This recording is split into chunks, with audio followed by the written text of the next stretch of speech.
5 ang namatay matapos araruhin ng truck ang 5 sasakyan sa Ragay, Camarines Sur. Mahigit 30 naman ang nasugatan.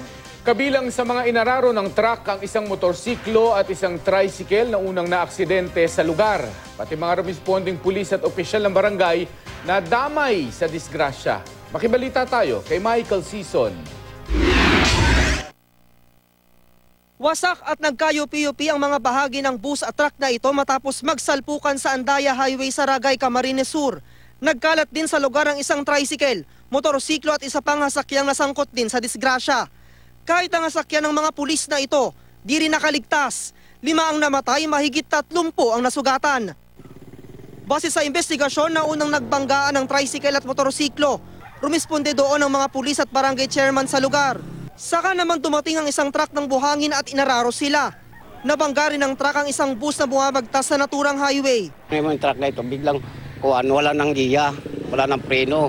Tapos yun namang isang bus papuntang Bicol. Salpukan niyang kaagad. Daming mga bata dyan. Kinukuha na sa ilalim. Ang lola namang ito, labis ang pag-aalala sa anak na nadamay sa banggaan. Hindi pa raw kasi niya nakakausap ang anak matapos ang aksidente. Mayroon daw dito na disgrasyang motor yata. Ako nasa bahay man. Maya-maya pumunta ako, tinatawag ko nga siya. Sabi ko, Buboy, nasaan ka? Kabilang sa 5 nasawi ang barangay captain na rumisponde sa unang banggaan. Sugatan naman ang 2 pulis, isa sa kanila, kritikal ang lagay. Kasama rin sa mga isunugod sa ospital ang driver ng truck.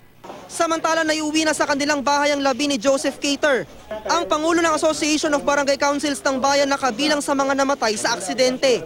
Labis ang pagtatalamhati ng kanyang mga kaanak. Tumanggi silang magbigay ng pahayag. Wala pa ring pahayag ang mga driver ng iba pang mga sakyang nasangkot sa insidente. Michael Season, Nagbabalita, Pilipinas.